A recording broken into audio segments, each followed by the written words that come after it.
नमस्कार दोस्तों, स्वागत है हमारे चैनल भक्ति सागर में।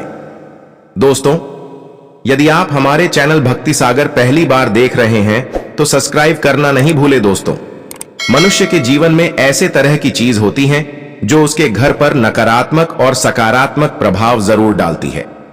दोस्तों, इसी में से आज आपको ऐसी लोगों के बारे में बताने जा रहा हूं जिसके वजह से घर में गरीबी आ जाती है और उनके घर में कभी भी लक्ष्मी का वास नहीं होती है। दोस्तों, ध्यान रहे, यह वीडियो आप पूरा जरूर देखिए, क्यों कि अधूरी जानकारी आपको कुछ भी नहीं सिखा सकता है। दोस्तों, वीडियो देखने से पूर्व मैं आपसे निवेदन करता हूं, वीडियो को लाइक, शेयर और सब्सक्राइब जरूर कर देना, नहीं तो आपके घर में भी लक्ष्मी का वास नहीं होगा और आपको भी गरीबी का सामना करना पड़ेगा। तो दोस्तों, आइए चलते हैं वीडियो की ओर। दोस्तों, हर घर की महिला को लक्ष्मी मानी जाती है। यदि घर की महिला ही गलती करने लग जाएगी तो फिर उस महिला में लक्ष्मी का वास नहीं होगा। दोस्तों, घर की महिला यदि छोटी सी गलती कर देती तो उसका परिणाम बहुत ही खराब होती है। इसके विपरीत घर की महिला जो अच्छा काम करती है तो फिर समझो उसके घर में 4 चांद लग जाती हैं, लक्ष्मी की अपार कृपा हो जाती है। दोस्तों, जो भी महिला अपने घर में या कहीं भी गलत दिशा में सिर रखकर सोती है तो समझो वह घर पूरी तरह से बर्बाद हो गया, और जो भी महिला अपना सर सही दिशा में रखकर सोती है तो वह घर में कभी भी धन संपदा की कमी नहीं होगी। दोस्तों, हर प्राणी के लिए उनके रहने सहने आदि की उल्लेख पुराणों में बताया गया है। एक मनुष्य को अपने शरीर को शुद्ध रखने के लिए कौन सी कर्म करना चाहिए जिससे उसके शरीर में शुद्धता बनी रही, इसका वर्णन भी पुराणों में कई वर्षों पहले ऋषि मुनियों द्वारा की गई है। हिंदू सनातन धर्म में महिला और पुरुष के लिए अलग अलग नियम बताया गया है। सुबह उठने से लेकर रात्रि में सोने तक का सभी नियम बताया गया है। दोस्तों, इस संदर्भ में मैं आपसे एक कथा सुनाता हूं जिसको आप ध्यान से सुन लेंगे, तभी ही आपको समझ में आएगी कि घर की स्त्री को किस तरह सोना चाहिए जिससे घर में कभी भी दरिद्रता नहीं आएगी। दोस्तों, इस संदर्भ में मैं आपसे एक कथा सुनाता हूं। दोस्तों, किसी नगर में एक राजा रहता था। वह बहुत ही बड़े शूरवीर था। उसकी पत्नी का नाम शकुंतला थी। शकुंतला बहुत ही बड़ा भगवान की भक्त थी। उस राजा की एक पुत्री भी थी जिसका नाम शांति था। राजा अपने प्रजा को परिवार की तरह समझता था, कभी भी किसी से भेदभाव नहीं करता था और उस राजा से गांव के सभी लोग खुश रहता था, कभी भी किसी को भी तकलीफ में नहीं देखना चाहता था। एक दिन वह राजा अपने पुत्री के विवाह के लिए अपने मंत्री से योग्य वर ढूंढने के लिए बोला। मंत्री अपने सेना को लेकर योग्य वर ढूंढने के लिए निकल पड़ा। रास्ते में उसे एक ब्राह्मण का पुत्र मिल गया। मंत्री ने उस ब्राह्मण पुत्र से विवाह करने के लिए प्रस्ताव रखा और वह स्वीकार कर लिया। तब मंत्री ने उस ब्राह्मण पुत्र को राजा के दरबार में लाकर राजा को बोला, हे महाराज, आपके आज्ञा के अनुसार मैंने विवाह करने के लिए एक ब्राह्मण पुत्र को ले आया हूं। यह देखकर राजा खुश हो गया और अपने पुत्री का विवाह बहुत ही धूमधाम से कर दिया। उसकी पुत्री ससुराल चली गई और वहां पर वह अपना जीवन यापन करने लगी। उसकी एक छोटी ननद थी जो बहुत ही बड़ा बदमाश थी। किसी को भी अपने घर में पूजा पाठ नहीं करने देती थी और सभी को तकलीफ देती थी।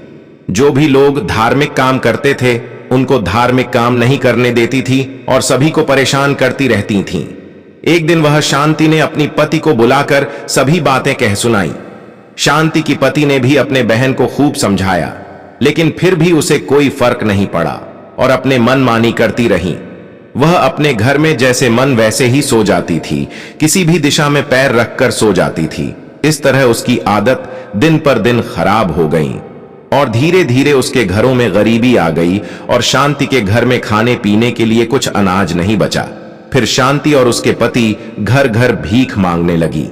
एक दिन भीख मांगते हुए उसे एक विद्वान ब्राह्मण ने देख लिया और उसके पास जाकर सभी कहानी उसके बारे में सुना दिया। तब शांति ने उस विद्वान की पैर पकड़कर रोने लगी और अपनी बीती हुई कहानी कहने लगी। फिर शांति ने अपने ननद के बारे में उसे बताया और तभी वह विद्वान ब्राह्मण ने अपने अंतरात्मा से उसकी ननद के बारे में देखकर उसको बता दिया कि तुम्हारी ननद अपने सिर को दक्षिण दिशा में रखकर सोती है, इसलिए तुम्हारे घरों में गरीबी आ गई है और माता लक्ष्मी भी तुमसे रूठ गई है। यह सब बात को सुनकर शांति की पति चला गया और अपने बहन को उनके कर्मों के बारे में बताने लगा। फिर भी उसे कोई फर्क नहीं पड़ा और अपने चाल को नहीं बदली। तब शांति ने उससे अलग रहने के लिए निर्णय ले ली और अपने सास ननद से अलग रहने लगी। एक दिन शांति और उसके पति भिक्षा मांगने के लिए गई तो उसको भिक्षा में खूब पैसा और जेवर मिला। शांति ने जेवर बाजार में बेच दिया और उन पैसों से घर मकान बना ली और शांति के पति ने बहुत ही बड़ा व्यापारी बन गया और आनंद पूर्वक जीवन यापन करने लगा और उसके घर में भरपूर लक्ष्मी आने लगी और भगवान की कीर्तन भजन करने लगी, अतिथि का आदर सत्कार करने लगी और लोगों को सेवा करने लगी। इस तरह अंत में दोनों पति पत्नी परलोक को चली गई। वहां पहुंचते ही अप्सरा उसे स्वागत करने लगी। दूध से उन दोनों को स्नान करवाकर नए नए सुंदर वस्त्र आदि देकर उन दोनों को बैठने के लिए आसन दिया और अब वह दोनों स्वर्ग लोक में ही रहने लगी और स्वर्ग के देवता के चरणों में बैठकर उनका हमेशा सेवा करती थी। एक दिन शांति को अपने सास ननद की याद आने लगी। तब वह स्वर्ग के देवता से बोली, प्रभु, आज मेरी सास ननद की याद आती है। अब वह लोग किस हालत में होंगे, मुझे जानने की इच्छा हो रही है। तब स्वर्ग के देवता ने दिव्य दृष्टि से देखकर शांति को बता दिया कि हे शांति, तुम्हारी सास ननद इस समय पृथ्वी लोक पर घर घर जाकर भिक्षा मांग रही हैं और उनके घर में कभी भी लक्ष्मी नहीं रुक पाती है। हमेशा कुछ न कुछ घटना होती ही रहती है।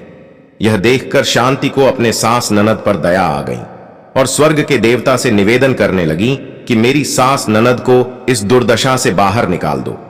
तब स्वर्ग के देवता ने बोला, हे शांति, तुमने अपने जीवन में बहुत सारी धार्मिक काम की हो, जिसके कारण मुझे मजबूर होकर तुम्हारी बात करना पड़ेगा।